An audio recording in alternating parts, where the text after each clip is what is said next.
recording here. Great. And let me record this here. So, what I thought I would do today would be to talk about MIDI composing a little bit more. We haven't really spoken about it at all, to be honest with you, over the, is this the 7th one or the 6th or the 7th one that we've done of these? So,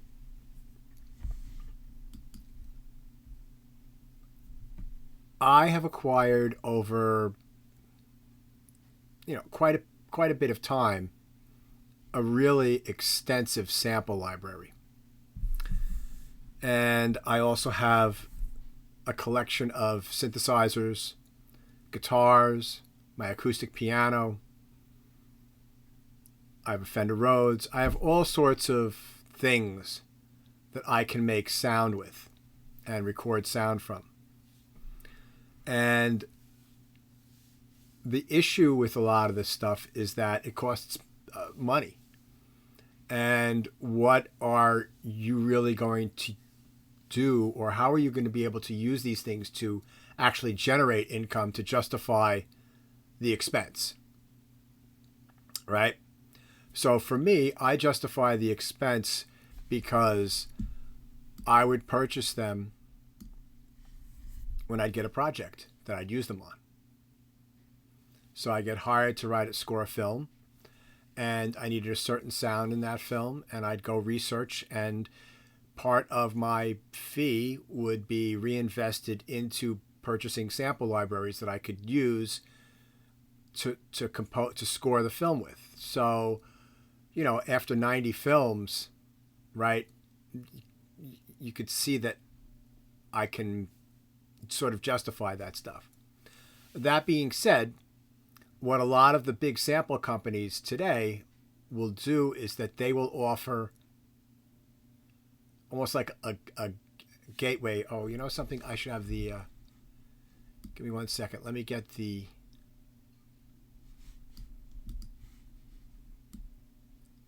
chat. So somebody raised their hand just then. Okay.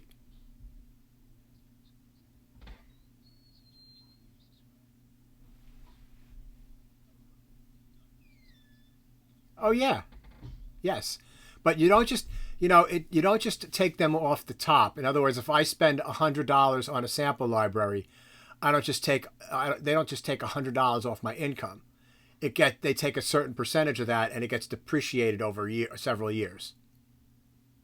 Right, so don't think if you spend $10,000 in equipment that you can just write all that off. That's not how that works.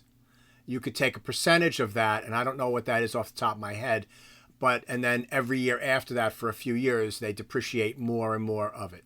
So and the whole deduction thing is another issue that I don't understand. So last year, I paid an architect to design me a purpose-built 350 square foot studio that I was going to build on my property here. And I can't deduct that unless I actually build the space, right? So I spent all this money as almost like research, right? But I couldn't deduct it. I can't deduct it. So there are all sorts of rules about deducting what you purchase. And then there's another thing about buying equipment that I'm going to bring up too, is that there are two kinds of purchases. Purchases that are going to become obsolete at some point, and purchases that are investments. So an example of something that's an investment would be a good instrument. If you buy a Martin guitar and you spend $2,000 or $3,000 and you take care of it, it's going to keep its value. It's not going to get obsolete. That's why guitars from the 1950s and 1960s are sought after, because there's some sort of alleged magic, although I think that people make incredible instruments now for really insanely low amounts of money. But I showed you guys when I was showing the microphone demonstration, I have a Neumann 184. And when I purchased that in 1999, I think, it cost me $450. And the mic, I think, sells now for $800 or $900. So I could probably sell it for more money than I purchased it. But as long as I take care of that microphone, I'm never going to have to buy another microphone to do that job again. So that's a good purchase, right? Like a mic stand. It's a good purchase if you buy a good mic stand. It'll last you a long time. A computer is going to become obsolete at some point, right? A USB microphone, which is a great tool to have now, unfortunately, they're not that much money. Well, eventually, at some point, USB is going to become like something that's not an attachment on your, like not a port on your computer. An audio interface, which is necessary.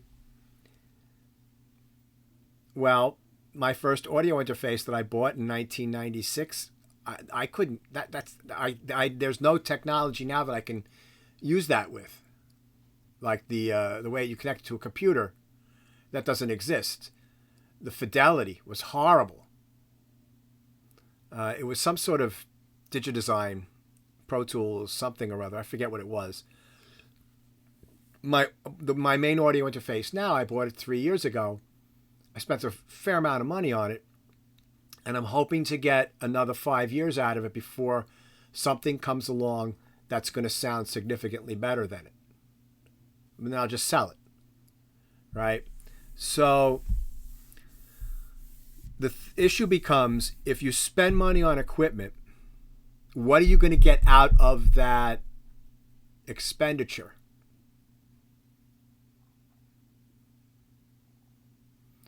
Well, for me, if I buy a piece of equipment and it costs me $300 and it helps me finish a film score with a $5,000 to $10,000 budget, well, that's the cost of doing business, right? That's justifiable. But for me to just buy something with just to have it, I can't justify that. So with that in mind, a lot of these sample library companies, they have sort of like these gateway things that they offer you for free to hook you into their system. So a couple of weeks ago, I sent out an email with a bunch of free software. So Spitfire Audio makes mostly orchestral sounds, and I have like 90% of their product. But I've been buying their stuff for 10 years, so it just adds up. And they make some stuff that I think is just okay, but they make some stuff that's fantastic. Now, they came out last year, I believe, with this. They created a whole library from the BBC Symphony Orchestra, and they packaged it in their own player. And some of that library sounds really good, and some of it sounds okay. But what's really good is that they made an entryway, or sort of like a simplified version of their library, which they're really basically giving away for free. Basically, you're all students. So if you're going to study film scoring, these sounds are better than what you would have, let's say, in Pro Tools or in the Logic Basic kit. But they are really cut down versions of the finished product. So what do I mean by that? They don't have a lot of articulations. They basically have long and short, and then the strings have pizzicato and tremolo in addition. They don't have any muted sounds. They have one dynamic level. You can change the volume louder and softer, but it's still the same dynamic level. But the great thing about it is that it was recorded beautifully in the studio that the BBC orchestra records in. So it's got, you don't even need to have extra reverb. You can just use the sounds as they are. And then additionally, they have this whole series that they give away called Labs, which are sort of experiments and some odd sounds and some interesting sounds. And all these things come with their own player, and they work with VST, AU, and AAX.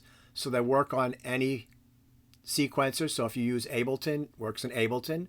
If you use GarageBand, it works in GarageBand. If you use Pro Tools, Logic, Cubase, Reaper, Performer, it works in all of those libraries. So let me just show you. Let me switch to the share my screen. Any questions on this so far? Okay.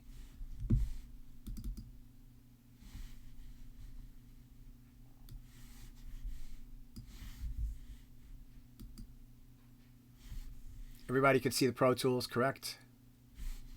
All right, thank you, Al.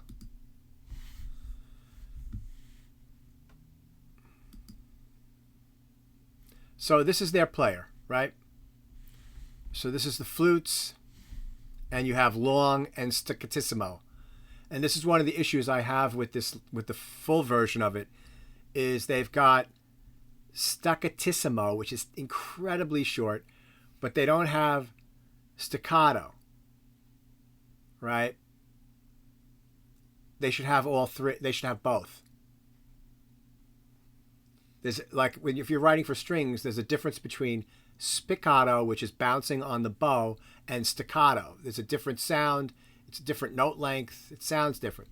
But what do you want for nothing? You know, it's still a good deal for this. And this is basically just showing you where the instruments are panned. So the flutes are panned right here. Oh, and for the woodwinds, they don't have any soloists. They have sections. So they've got three flutes, 3 clarinets, 3 oboes.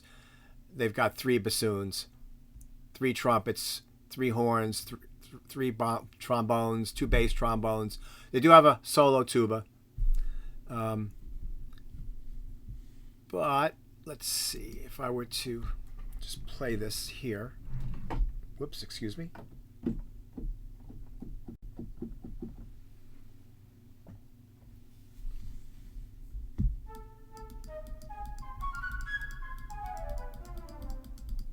Right, so if I'm just clicking on these notes here because for some reason my keyboard's not working.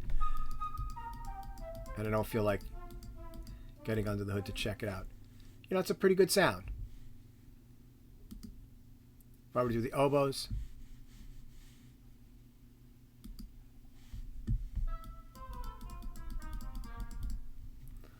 Right, so let me show you what I did here. I spent about 90 minutes on Saturday and I put together a 60-second track. And let me just play it for you and then we'll talk about it afterwards. And then I want to talk about sharing this and working together, using this software with collaborating with other people that might be working with a different DAW than you have and how you can make that all work. Let's say you work in Cubase and your friend works in Logic and you want to collaborate on something using this library. How do you do that? You want to get this out for notation. How do you do that? So I have a few things planned in this lesson today, but let me just show, let's play this piece.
about 1 minute and 10 seconds long.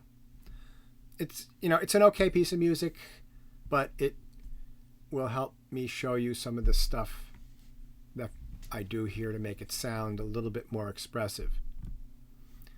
So let's take a look here. We've got these bassoons right here, so let me solo that. Oh, so let me just first show you. Now, there's a way to change the articulations. So you see there, I've clicked on this downward triangle here, and it's transposed the keyboard down 2 octaves, and you can see these green keys. Well, you can click on those and change the articulation. The problem is that they are lower than my 88 key controller. And what I sometimes do is I have like a little 2-octave controller that I sit on top of my desk, and I've got that transposed way down low like that, and I'll just use that for key switching. But that's a pain in the neck. So what I've done is I've set this up so that if we look here at the flutes, let me make that bigger so it's easier for you to read. I've got a track that's flutes staccato, right? And then I've got a track that's flutes long. Same thing with oboes, oboe short, oboe long, clarinet short, clarinet long. And basically, I did that throughout the whole track. So I've got twice as many, except for the strings, I've got 3 times as many tracks and as I normally would need. And when you're getting ready to do notation, that creates some issues, which I'll show you how to deal with shortly.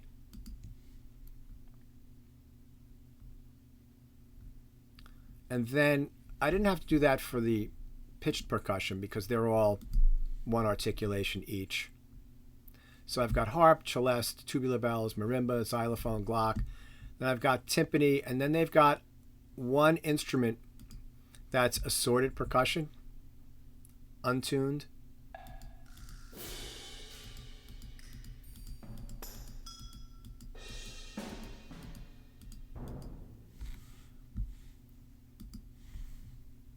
So you would just have that 1 track out. And then this area here, I'm using some of these Labs instruments. So this is a soft piano.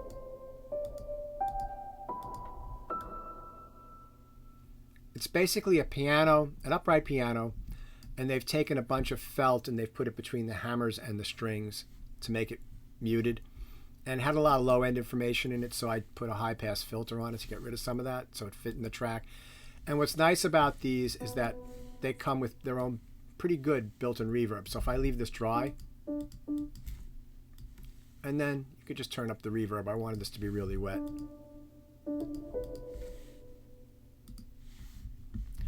Then there's a music box. There is this thing called a moon guitar,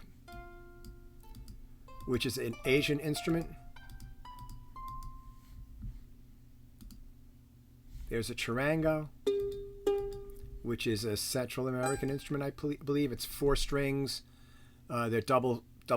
There's 2 strings per. Well, there's 8 strings, but there's 4 different strings. It's like a 12-string guitar, but with 4 strings.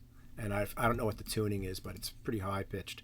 And then there's this thing called London Atmospheres, which, let me turn it up the volume a little bit.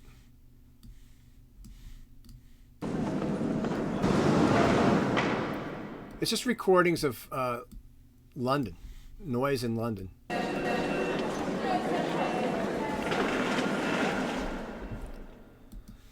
And then there's a choir patch. Did I use choir?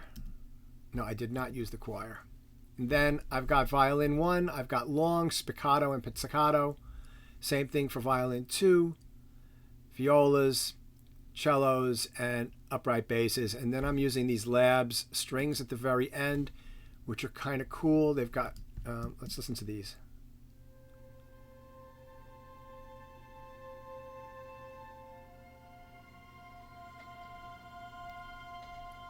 Right, they've got some extra little performance noises in there. Kind of cool.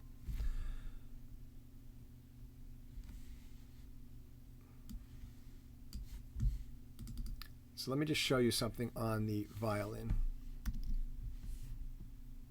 Now, I've got a little controller on my desk that has faders on it. And I have the faders set up that I can use them to create this data here, which is the dynamics in the track. So let me just solo this first violin.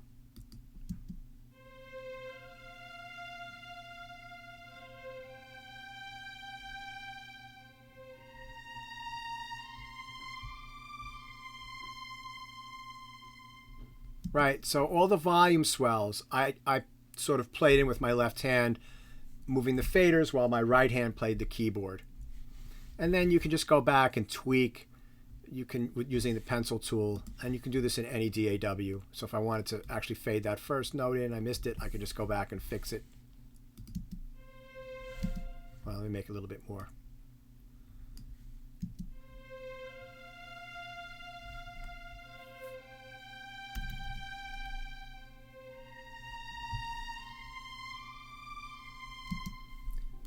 Now, that's not a great legato. That's not a legato patch, because with legato patches, they have programmed in the transition sounds when the violinist is moving from one string or one note to another note. There's a slide that goes in with that, and the better programmed orchestral libraries have that. This just has long notes. Yeah. So what I did was I added a lot of reverb to sort of give a wash to the sound so that you don't hear the transition as much. And then that's been doubled with the second violin.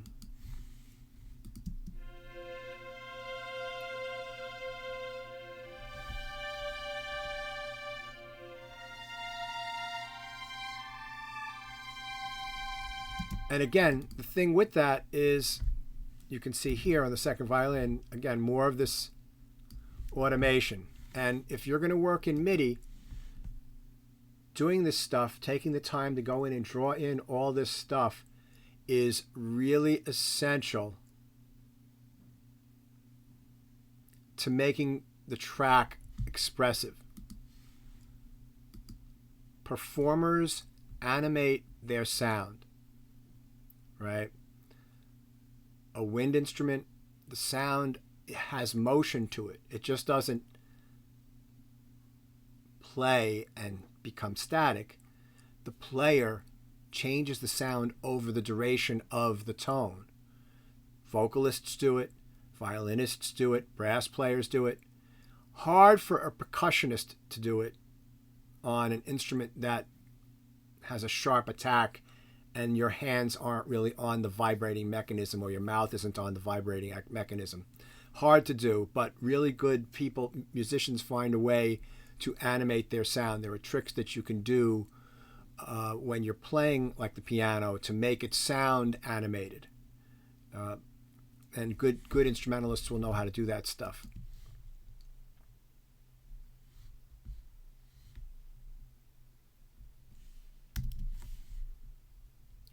So let's talk a little bit about how I structured this piece. So if I just solo the pitched percussion.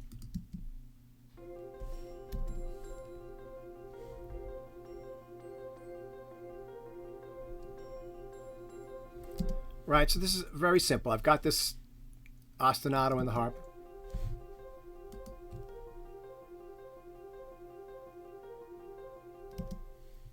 And what I've done here is it's a 3-note figure.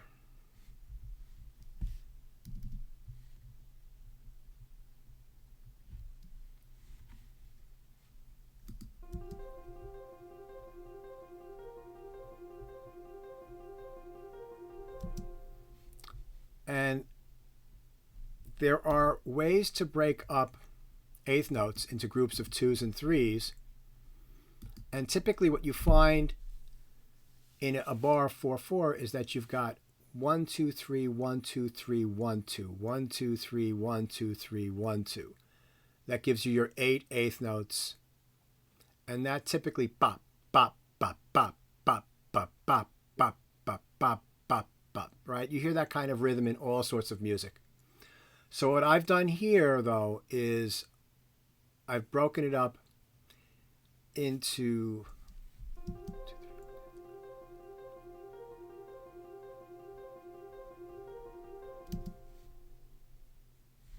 yeah, I've just got the triplet, the 3-note feel going all the way through, right? So it blurs where the bar line is. And these are 16th notes, they're not eighth notes, and it's the same concept though.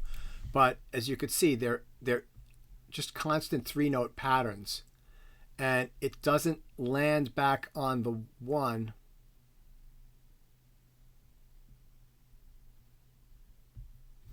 until the beginning of measure 4.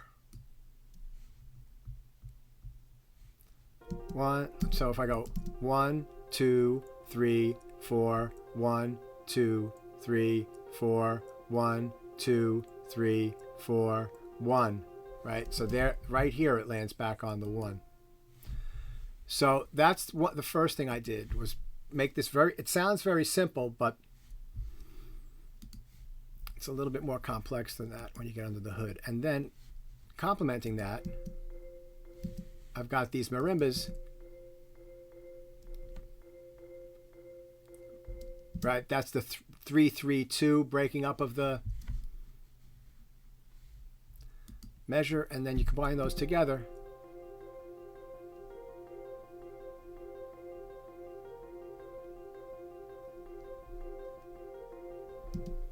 And it sort of blurs where the downbeat is. Except that when you have the Glock, that figure is telling you where the downbeat is. And then there's a celeste coming in at the very end.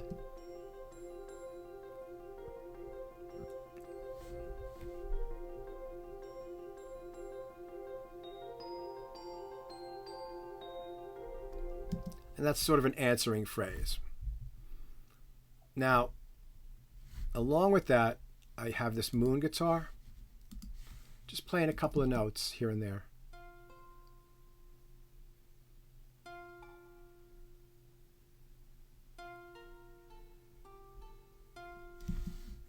So if you add that in with the pitched percussion.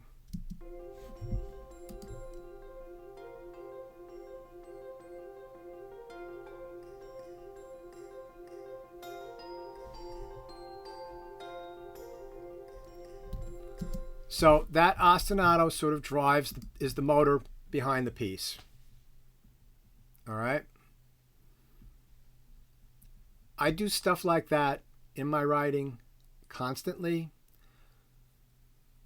And it's really interesting that if you explore kind of like interlocking rhythms, how many different things you can come up with and how many really interesting grooves you can sort of create by doing this stuff. It has a little bit of Stephen Reich in it with some other influences, but I'm working on this film for ESPN now, and I'm doing this stuff all over the place, and it really is helping the film out a lot, giving it energy without getting in the way of the dialogue. So, all right. So we've got this introduction, and you've got that 2-note phrase in the glockenspiel. Da dum 4 1 2 di di. And then I marked the 1 at measure 3 with this little figure here in the pizzicato cellos, right? So you've got all these different levels of where the 1 is being sort of hidden by the harp. This little Glock phrase is in the middle of the bar. It's leading into beat 3. And then the answering phrase. So there's all these different levels of, and each one of these parts is really simple. There's nothing difficult about it. Most of you could probably sight read these. They're not that difficult, but when you add them together, all these very simple things, they create something that's got a complexity yet simplicity, and that's really something that I like a lot in composing. All right, so the melody comes in over here.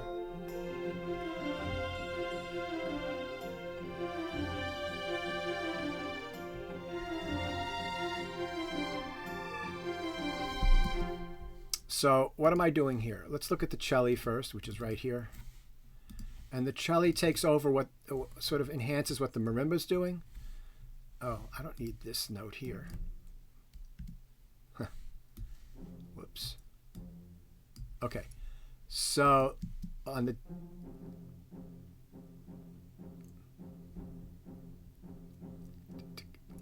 right, so stuff. That's what happens when you only spend 90 minutes working on something. But something else that I do here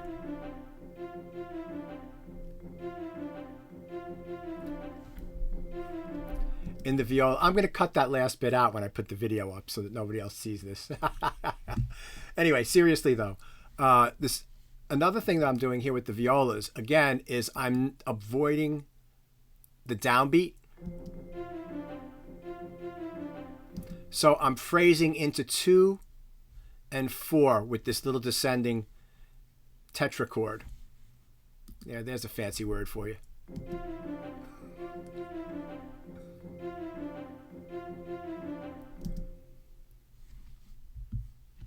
And these are little tricks that I do with these interlocking rhythms, emphasizing different parts of the measure, different beats of the measure. Right? Let's get this harp going here at the same time.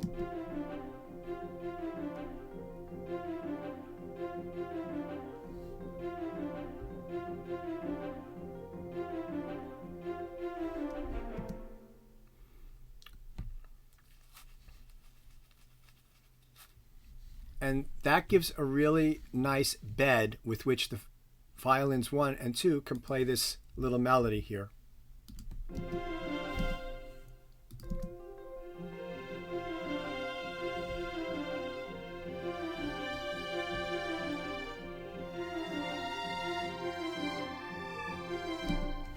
And then I do have a low note in the pizzicato basses. Let's play that with the cello.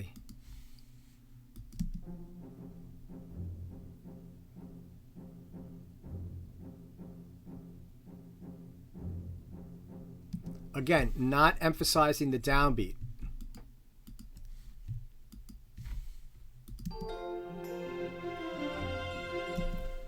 Doom, da boom.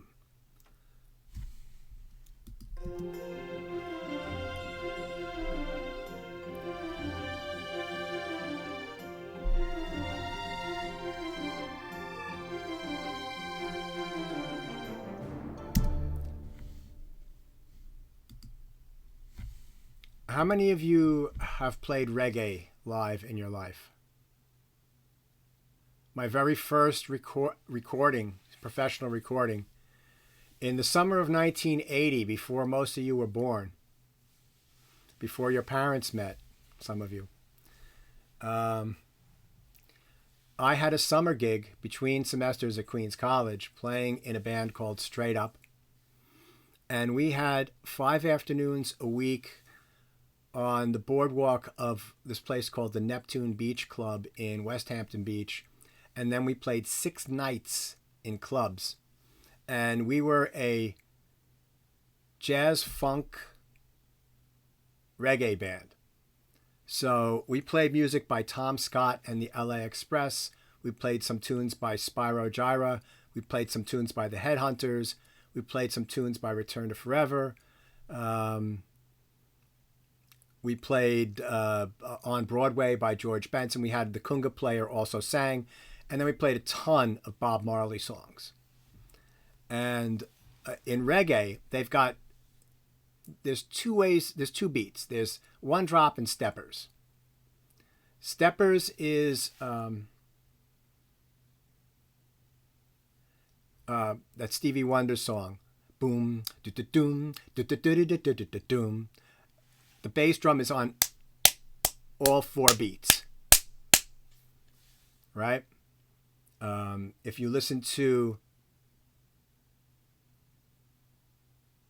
ba-doom, boom, ba-doom, boom, ba-doom, boom, ba-ba-da-ba-dum, ba-boom, boom, ba-boom, boom. The bass drum is on 2 and 4. There's no big kick drum on beat 1, right? So this is where I started getting the thought of not emphasizing the downbeat so much at times. And it sort of gives this floating quality to the rhythm. So that's sort of what's happening here in this opening bit, right? Boom, da boom.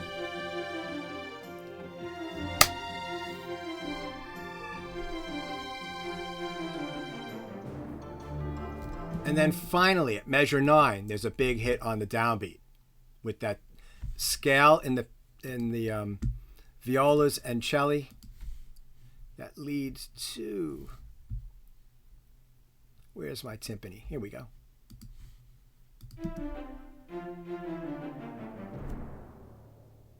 And now the timpani in this section emphasizes the downbeats.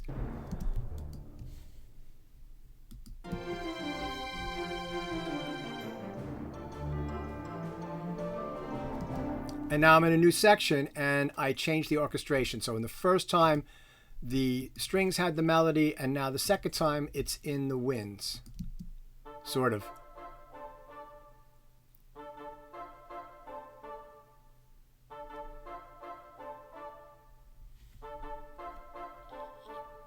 There is a melodic figure in the cello, I believe.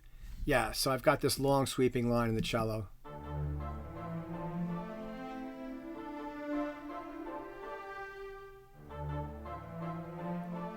That you really need to hear that with the timpani, because the timpani gives you the downbeat. And the melody, my cello melody doesn't start on the downbeat, but it moves phrases into a later downbeat. So what do I mean by that? At the beginning of the section, the timpani hits the downbeat, and then the cello melody starts, and it phrases later on, well, actually into the downbeat, or beat 3 of measure 10. So I'm sort of running a line and moving to a point further on in the piece. So.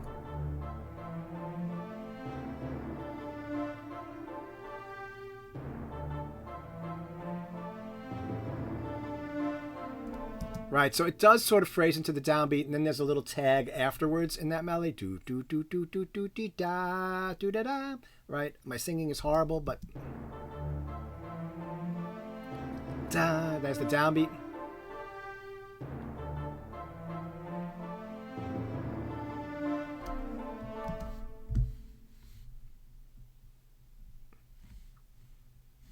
Just want to listen to this here.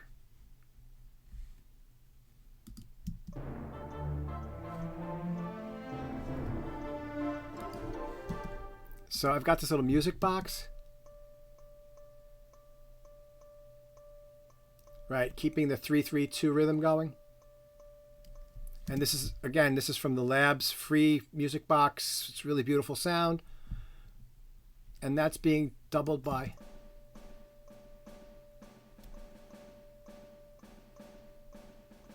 the snare drum. And then there's this little piano figure with the soft piano.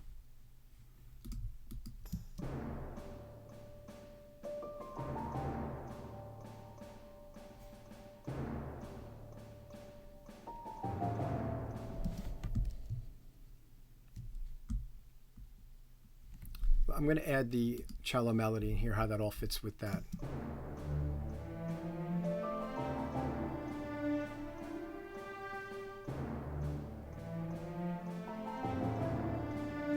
Right, so you see how I'm taking 3 disparate elements, the percussion, the piano, and the cello, and it all sounds good together, right?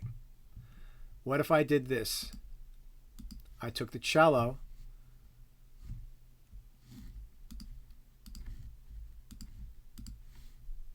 and soloed the winds.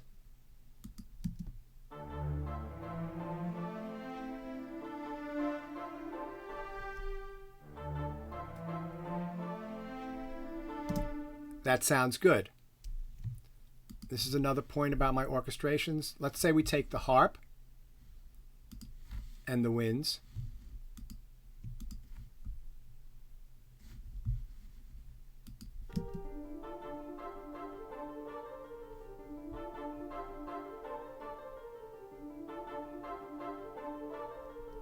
Add the tubular bell.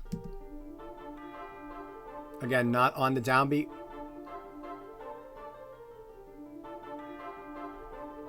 So, no matter what groups of instruments I play, it all sounds good. And that's how you know, that's how I double check my orchestrations. So if your graduate students, if you're writing an arrangement for Professor Mossman, for Mike Mossman, you can, if you're doing it in Finale or Sibelius, you can open up the mixer and mute instruments and listen to all the different combinations of instruments together to hear.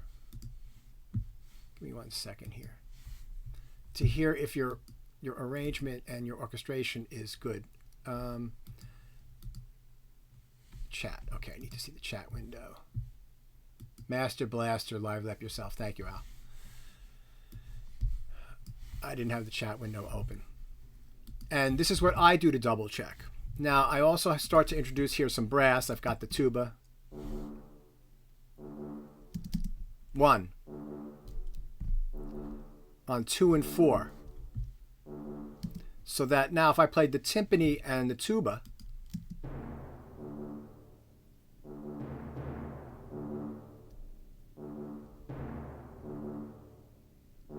and if I play the timpani, tuba, and the xylophone and the tubular bell,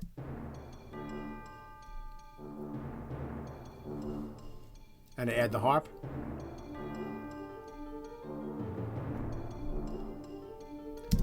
right? So that's my, when the point I'm trying to get across here about orchestration, and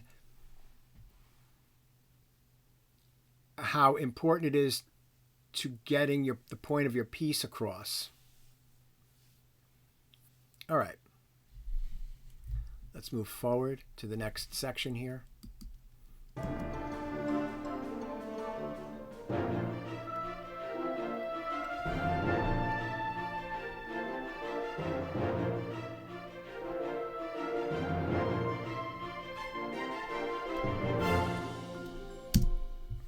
So the harmonic structure of this piece is very simple. It's 1, 6, 4, 1.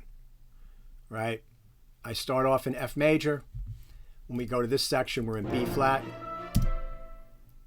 When we go to this section, we're in D minor. We go to this section, we're basically in B flat Lydian. And then the outro tag is back to 1. Right, so there's only 3 chords. I know that there's all these little figures here, like this.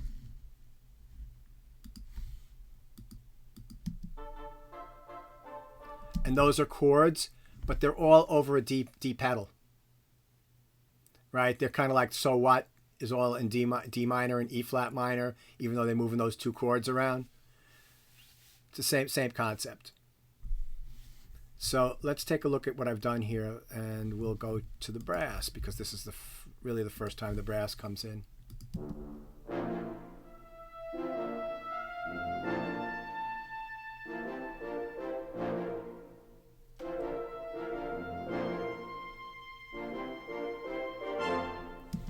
So I've got these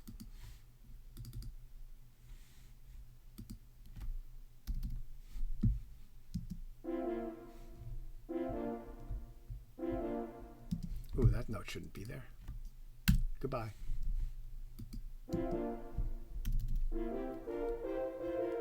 So that's 3 note chords, right? This is F, E, F, E, C, and then it goes down to B flat, right? So it's F, E, so you got that half step, and C, that's kind of like I don't know, a major third and a suspended fourth on a C, like a C chord. But it's really a B flat chord because it's all over B flat, and that's just moving chords up and down the scale steps.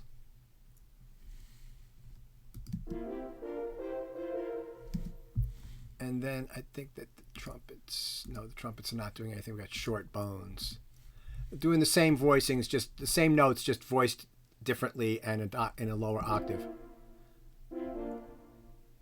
Oh, excuse me, let me solo those.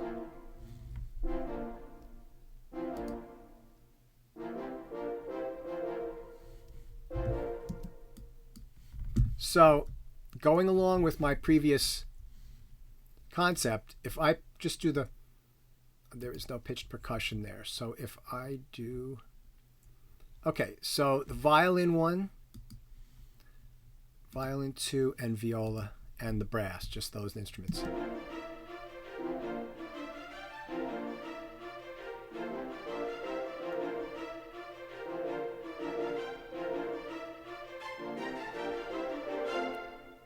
Right, that all sounds fine together.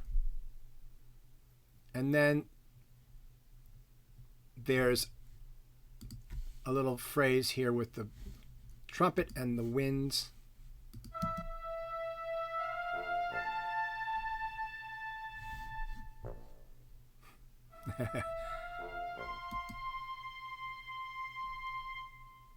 Right.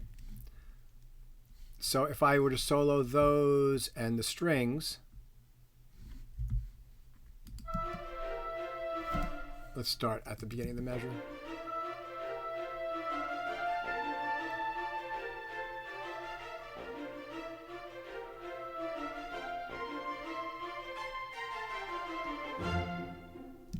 So that sounds fine together. So again, all of these different sections of this piece,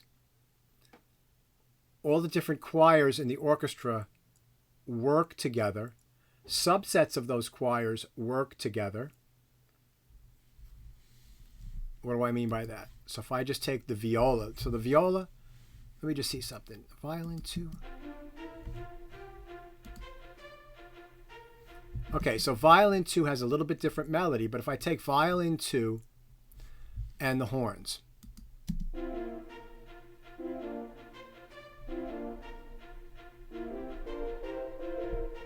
right, they fit together. So I could take any 2 instruments, any 3 instruments in any section, and it should all sound good together. All right, that's like one of the big principles of orchestration that I think is not presented. And the reason for that is that most people that teach orchestration have never mixed a piece of music before. And that's really where you learn how when things work or not, is when you've mixed a lot of music. It will really influence the way that you write music. And let's play it to the outro.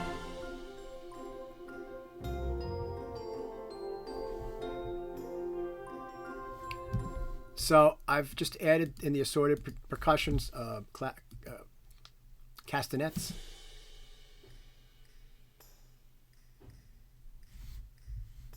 So let's listen to the moon guitar and the music box.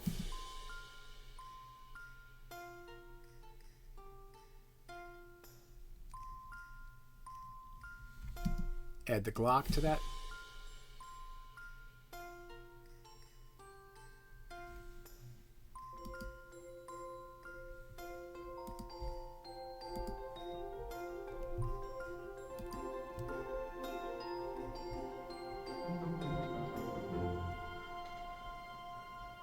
And at the end, I've got that London atmosphere added in. All right. Let me just show you something here.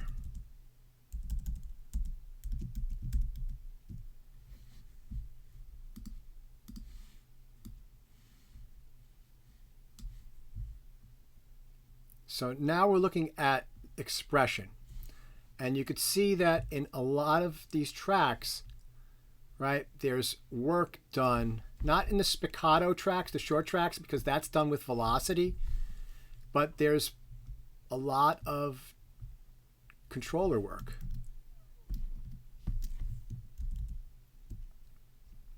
That's been drawn in. And that gives you your dynamics.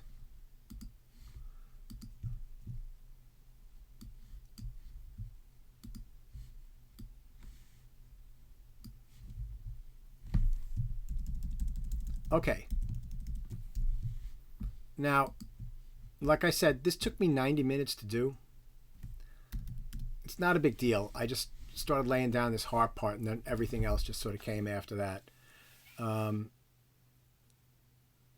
My goal here was to talk a little bit about MIDI orchestration, about using dynamics, changing orchestrations with different sections of a piece, showing how all the different combinations should all work together. That's a really important thing. Talking about how you can displace rhythm by using these subdivisions of the smaller pulses within a measure or two, like I did in the harp, like I did in the marimba track, not hitting on the downbeat and the kind of effect that has.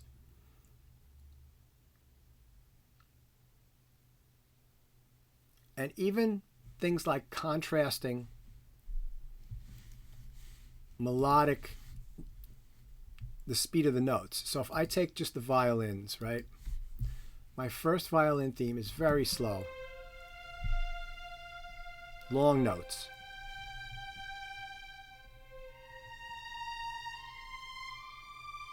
Right? A very simple little melodic phrase. But when we get to this B flat Lydian section, right, I'm contrasting. These notes are faster.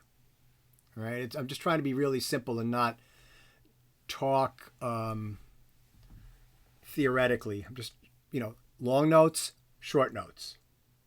They contrast with each other. And it's good to pass the P's. If you got short notes, long notes the first time, well, maybe the next section you'd have some short notes in that instrument group. You're just passing those different facets of rhythmic values around. Let me just have a little glass of water. Excuse me. All right. So, you've got this piece. We're going to do two things.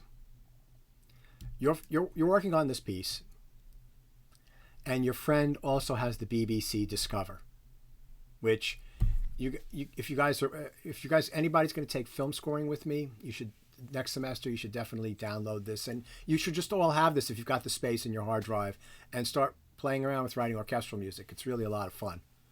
I love writing orchestral music, and I was really bad at it 20 years ago.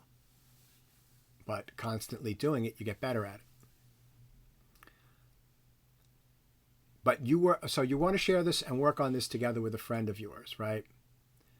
But your friend has Logic and you work in Pro Tools. Okay. What you're going to do is you're going to export your session as MIDI. So that's File, Export MIDI. You can do this in every DAW. Export your session as what's called an SMF, Standard MIDI File. And just this is what it comes up with. The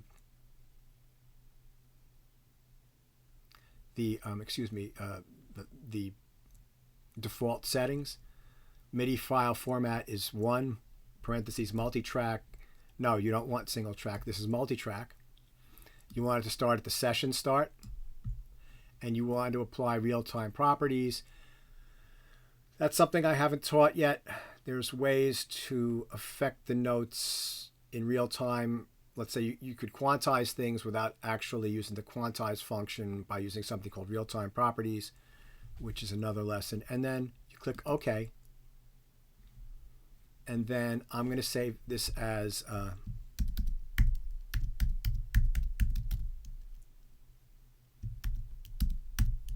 just BBC Discover SMF.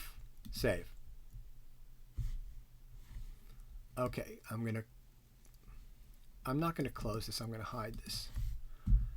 I'm going to go to Logic. Now, I'm nothing on Logic, all right? I have basically an elementary understanding of Logic. I'm going to go Open.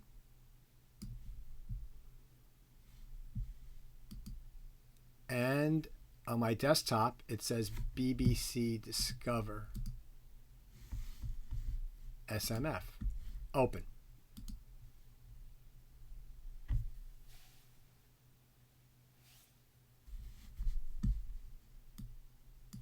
Oh, it's still working. Give it a second.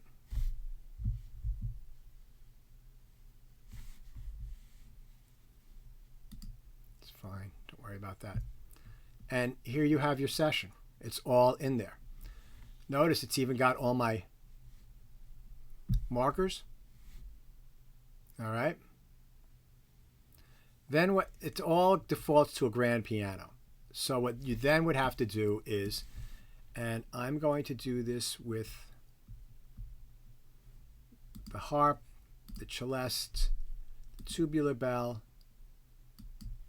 the marimba, and the Glock. So I'm going to go to the harp.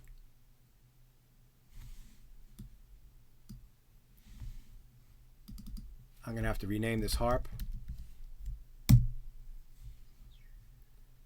Pete. Yes. In the you sent us, there's actually a Logic project file. Correct. This has already been imported. No, they're not all labeled. Just some of them are. But I did.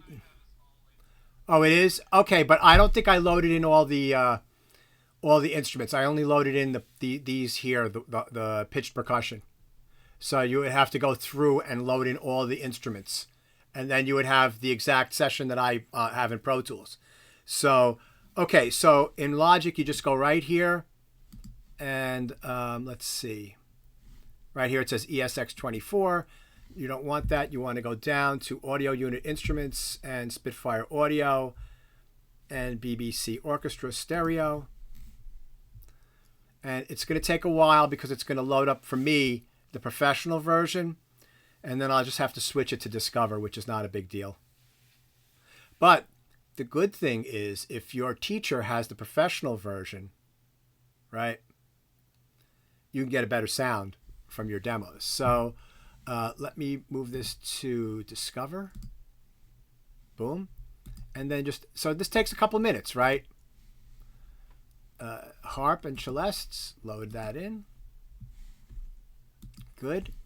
And then this one here is celestes. So it takes a little bit of, handiwork. And then you go here. And there might be a faster way to do this. I don't really know Logic that well, so I'm doing this almost manually. And we don't want Pro. We want Discover. You guys won't have this. You'll just have the Discover showing up. And this is the celeste.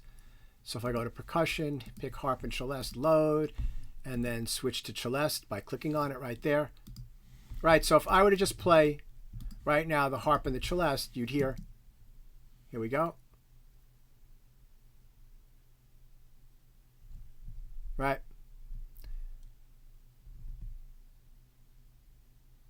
And the celeste comes in.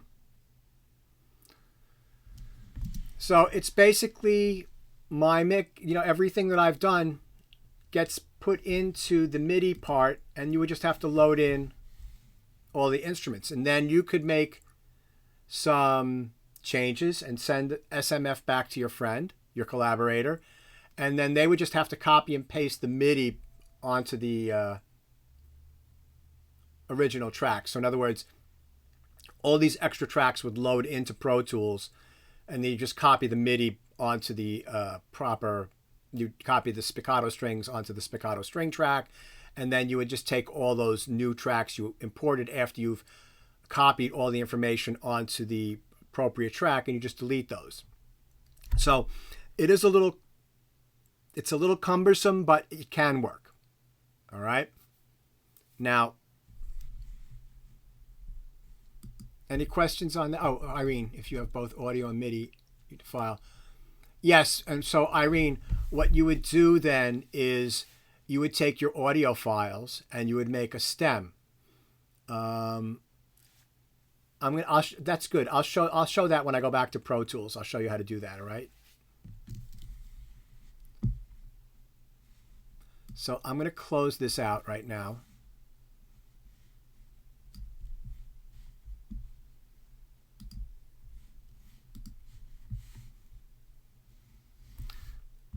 And I am going to open up Sibelius.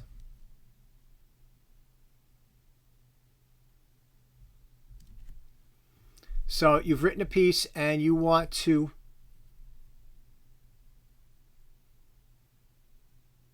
have notation. In Pro Tools, there's a send to Sibelius function, right? But let's say you're in Cubase and you want to send to Finale, or you're in Logic and you want to send to Dorico. If I go open and I open up my SMF,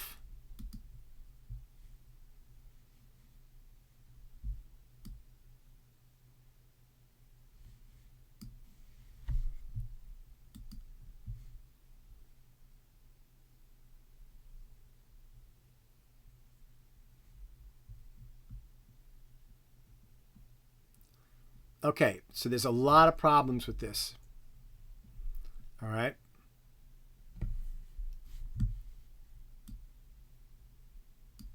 There's a lot of problems with this.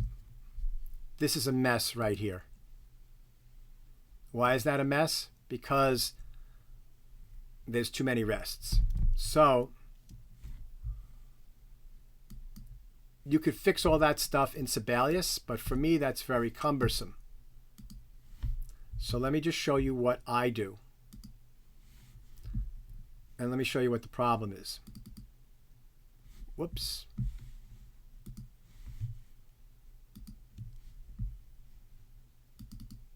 Oh, come on, stop it. Excuse me. It's been a long day.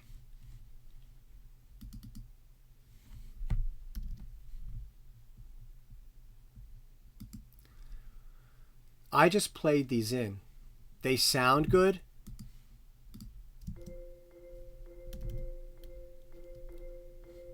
But if you look at that in notation, right, that's crazy. Nobody reads that kind of notation with all those rests and everything. Well, hold on.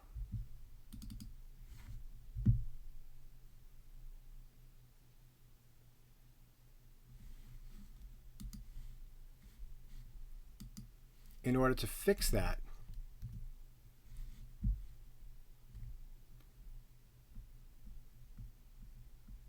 this is what you'd have to do. You have to go through here and clean up these note durations. Right?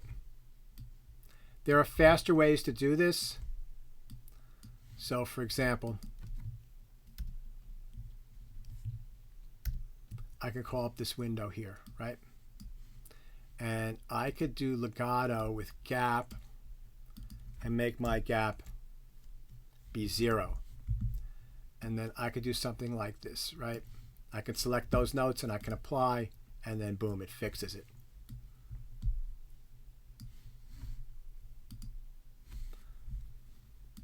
And then I would just have to clean these up.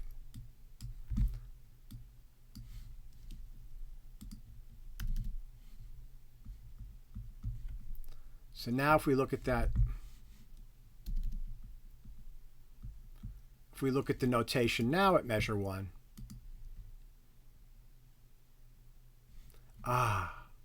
See, that's much right? Everybody would agree that looks much easier to read. Da, da, da, da, da. Even I can read that. Now, how do you do that without messing up your original session? You save as, and notice I've got BBC Discover notation. That's exactly what I do. I save it as BBC Discover notation. And then I would save that. I'm not going to save it because I've already done it. You would save that, and then you would close this session.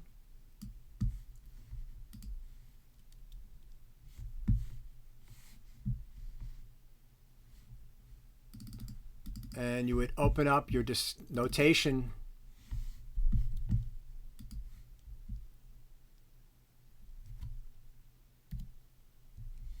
Okay, this is all dark because let me just activate these.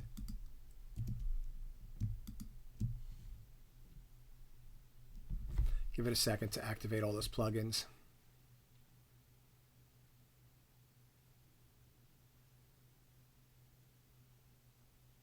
Great.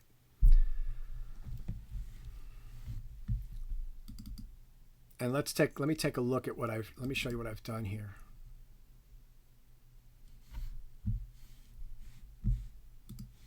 Right, I've gone through this piece. It took me about an hour. And I've made all of my notes be the right length.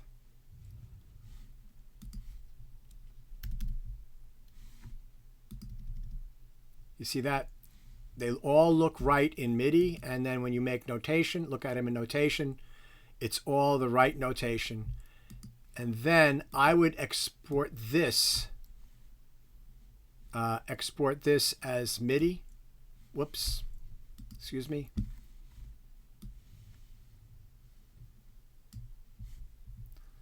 And then I would call this BBC Discover notation SMF. And Irene, I'll get back to your point in a minute.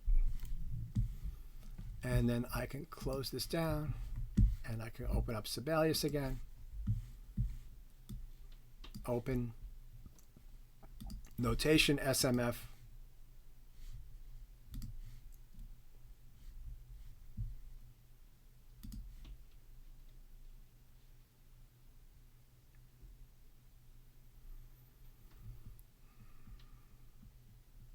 And that looks much better.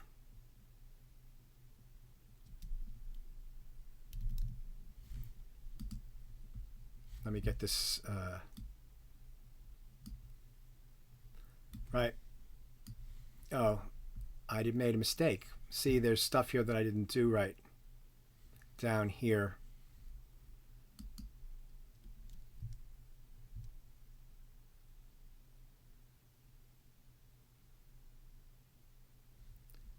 Wow, that's really bizarre.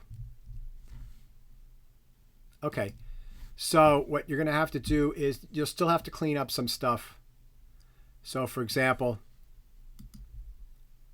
right, the cello, you're going to have to get rid of some staves. So let me go back and do that again. All right.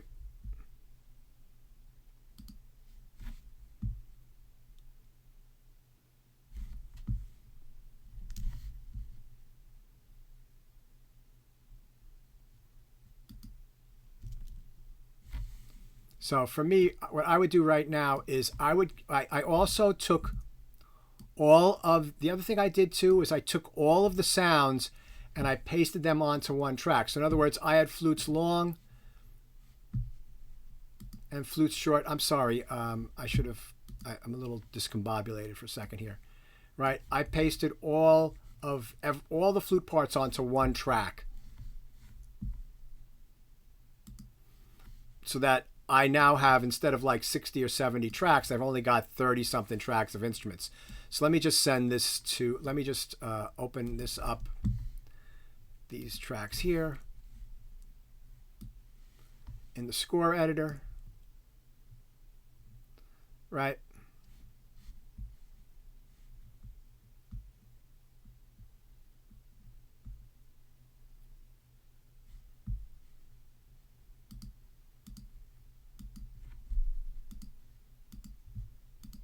And I'm just checking the ones that I want to send.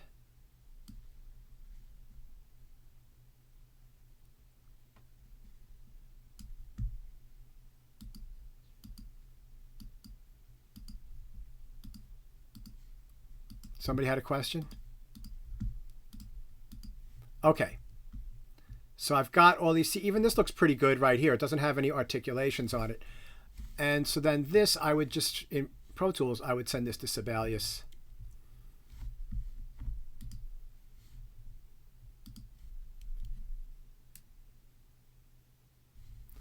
And then I would just have to, and I'm not an expert on Sibelius, just change the staff size.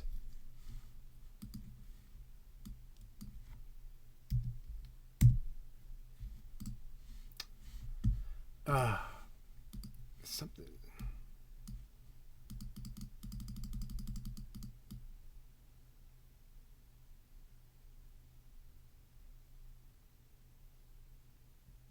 Right. And then you see that's starting to look better.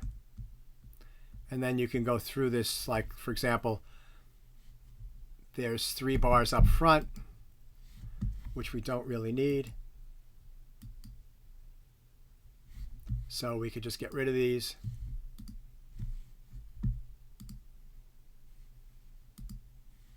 By deleting those.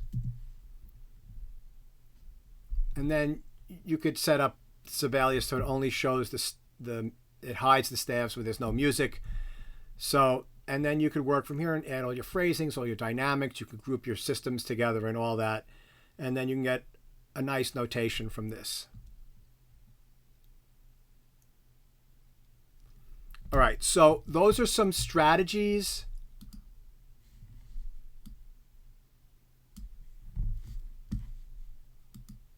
for,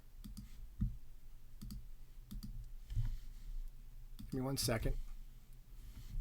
Those are some strategies for using the library, collaborating with other people, exporting a standard MIDI file, importing it into a different DAW and setting it up so that you would have the same, using this library.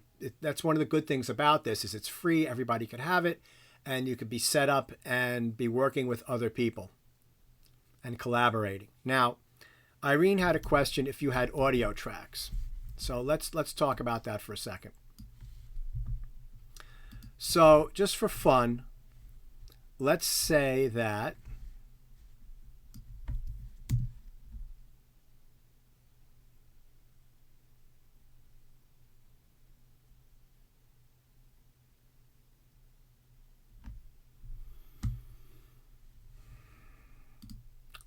we had a real cellist come in and played this. This is now audio.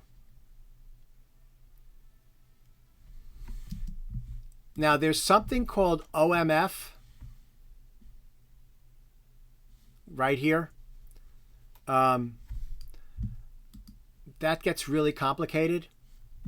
The easiest thing to do is to consolidate this tracks by highlighting everything from the very beginning of the session. So make sure you're all the way at the beginning. You've got all this selected, and then you make one, you use whatever, in Pro Tools it's Option Shift 3, you make one contiguous audio file that is the length of your entire session from the very first tick, the very, very first thing all the way to the end. And I went a little further than the end. And then you would export that as a file, which is in Pro Tools, that's, I think it's Command Shift K, and this is going to be stereo, and then you would save that to a folder on your desktop, and then you would import that audio into your other session in Logic and just make sure it starts at the beginning of the track, and it should all line up. Do you understand that, Irene? Yes, thank you so much. Does everybody get that? That's very important when is to create stems, and I really haven't gone over that. Maybe I should take a minute to do that. All right. So I have this piece. It's done. I want to send it to somebody to mix. They don't have the BBC. So what I'm going to do is select all of this, right? Everything's all selected. And then what I'm going to do is I'm going to commit everything in Pro Tools.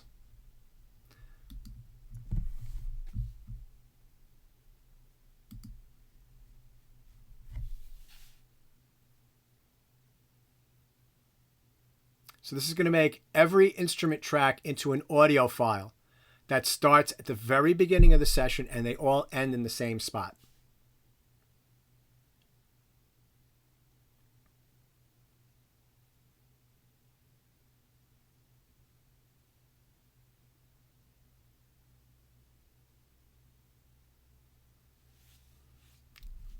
Okay, almost there.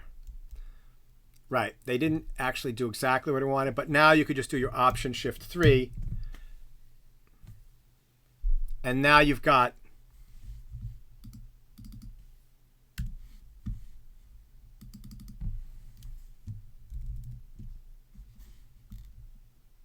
you've got all your audio tracks here. All right, they're the same length. They start in the same spot. They end in the same spot. Right, it's the same exact mix that we've had. And then basically, very simply, you would select all these tracks just like this. And then you would export them, which is Command Shift K, as stereo wave files.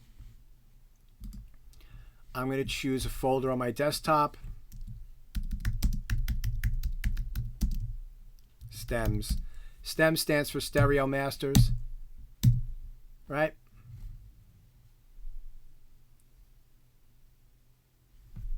Okay, great. So let me close this session. Let me open up a new session. And I'll just call it BBC Mix for the time being. And I'm going to just save it on my desktop. And then I'm going to import audio. BBC Discover stems. I'm going to select all these. And I'm going to copy all of them. And I'm going to start them at new track at the session start.